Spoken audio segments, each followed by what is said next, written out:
How's it going out there, everybody? Hope you're doing well wherever you are.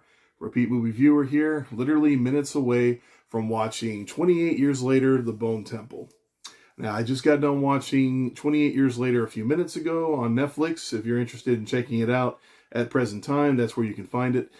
In preparation for this movie, it was the third time watching it. I never did give my initial rating on the first movie, or I can't say the first movie, but 28 Years Later. I never did give a review for it. Things got a little out of hand during the summer. I never got to do any reviews for any of the summer flicks. But going forward, my rating system will be pretty simple when it comes to initial viewings, first viewings, whatever. It'll be either, I don't want it to be too big on screen, either thumbs up, thumbs down, undecided. And I'm here to tell you, watching that movie for the first time 28 years later, I do remember my opinion was undecided, especially after the last 5 minutes. I think the last 5 minutes pretty much clinched it for me. But watching it a second time, I definitely enjoyed it more between the story, the actors, a lot of different things that were going on, some of the ideas that are being introduced in this movie that I would have never called for a zombie movie, and I remember it being a little bit out of left field. But you know, sometimes it's good to introduce new ideas, and I'll get more into detail on that somewhere down the road. I would love to do a full-on review, not just of this movie, but the whole series as all together. But I would say my anticipation for the Bone Temple is, I would say it's not at like a high peak, but it's definitely up there a little bit. I've tried to stay away from the trailer as much as possible. My opinion on trailers now is they kind of give too much away. Typically, I'll watch a trailer one time, and then if it's in the theater, if I see it again, I will kind of just divert my my attention downward and not pay attention to the audio at all. You know, just yeah, just to kind of not, because I don't want to know too much about a movie anymore before I go watch it. I want to be as surprised as possible, and I already have a lot of different questions for this movie based on how things played out in the previous film, like especially with Jimmy and these Teletubby Power Ranger characters that people like to call them. Kind of curious what's going on with them. Maybe we learned a little bit about what the hell Jimmy's been up to for the past 28 years since we saw him in the beginning of the previous film. Kind of curious what's going to happen with the little boy joining him, how that's going to come into play, and also what's going to happen with, you got this group, the Teletubby group, coming into contact with Ralph Fiennes at the Bone Temple. I can only assume, since he is in the movie, that they're going to come into play somehow. Like they will come together, you know, meet each other, so to speak. So I'm pretty curious how that's going to play out. Are we going to see any more from any of the characters from the island originally? Is the boy going to return if he ends up surviving the movie? Who the hell knows at this point? I got a lot of questions going on. But I don't think there's anything else for me to say. My anticipation's up there. Those are my expectations. So we'll see if anything gets met, and we'll see if I enjoy this movie or not after the first viewing. So I'm going to go ahead to the draft house, and hopefully I get to do my initial review right afterwards. Hopefully, because I do got to go to work at midnight, but I'll do my best to try to get my initial reaction right after the movie's over. So here's hoping. One viewing, one nap, one shift, and another nap later. Ooh, Jimmy, you are one sick puppy. Seriously, seek therapy, bro. You seriously need it. Granted, I need therapy too, but that's beside the point. We're not talking about me. We're talking about you sick bastard. Anyway, all right, so I was kind of hoping to do this last night after the movie was over, while it was fresh.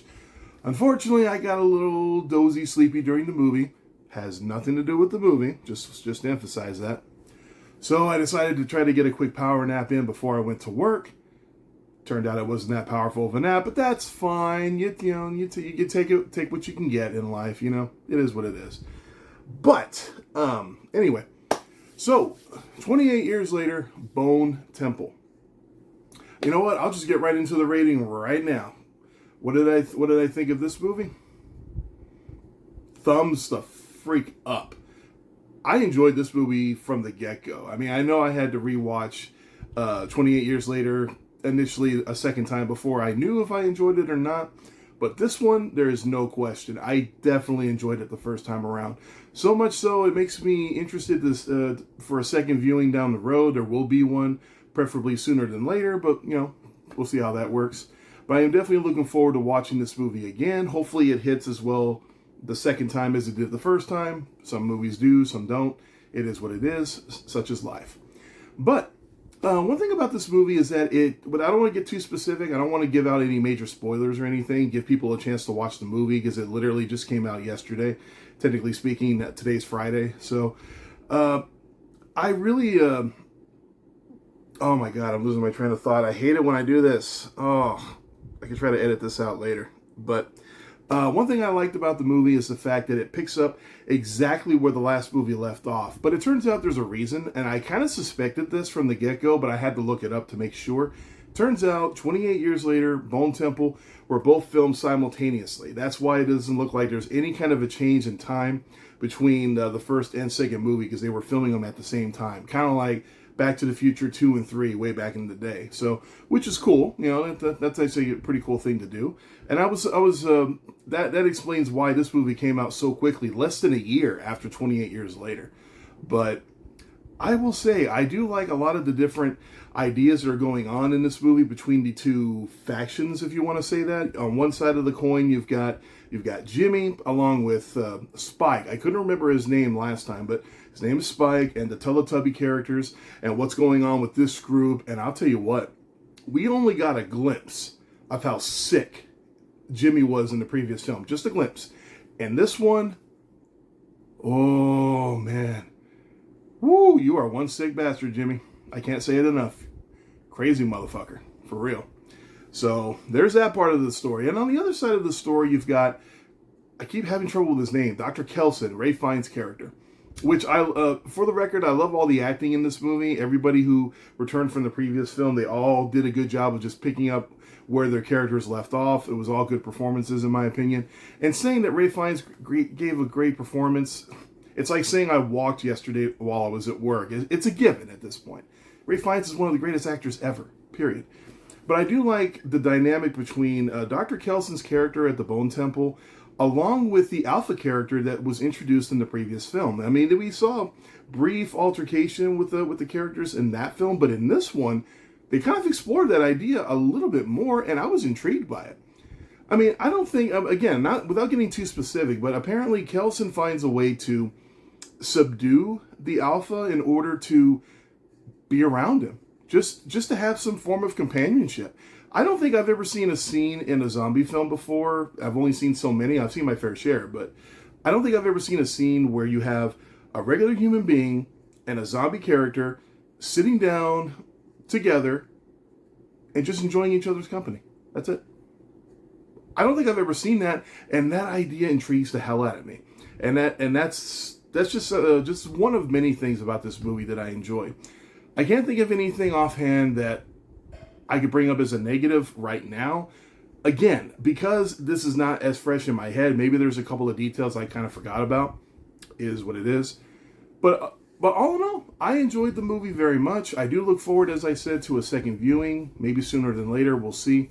One last thing I will mention about this, without spoiling. Fans of this franchise, up until now, the ones that have seen the previous films, there's a nice little surprise at the end of the film. And I think the fans are going to like it. I liked it. I was watching the movie with CJ and her daughter, and it was funny because like when this surprise happens, my jaw dropped. Her daughter's jaw dropped. But CJ, unfortunately, and she doesn't have the best memory, so I think it's been a couple of minutes since the last time she's seen the previous films, if she's seen all of them to begin with. So she had no clue what we were so surprised about. She had no clue. I had to explain it to her afterwards, but it's nice to know that me and her daughter had similar reactions. She said that both of us had the same look on our faces, so definitely very impactful. Definitely hit pretty well. But that's what I got to say about my initial viewing of Bone Temple 28 years later. If you're a fan of the previous films, go see it. If you saw the previous movie, even if you were on the fence about it, maybe go watch it again on Netflix. That's where it's available right now. I think that there's other streaming services, but that's the main one as of right now, this moment. Maybe go watch it again and then give this one a try, because out of the two films, I think this one is probably the better one because of the storyline and just the thought-provoking situations that are going on. Oh, one last thing I will mention.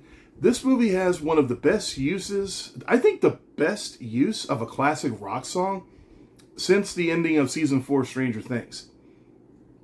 I'm just going to say Iron Maiden. Let that sink around your head a little bit. Yeah, let that stew. But all right, that's all I'm going to say about this movie. I definitely enjoyed it. Look forward to it again. I'm repeating myself, and I apologize. I'm under the wire. I actually got to go to work here in a few minutes. Do we see a trend here? Just a little bit? Anyway, that's what happens with those 12-hour days, man. They kick your ass. But thank you so much for watching.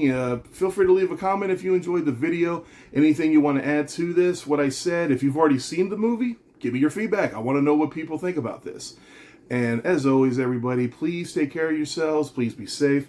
But as always, don't forget to have fun. Just not too much fun.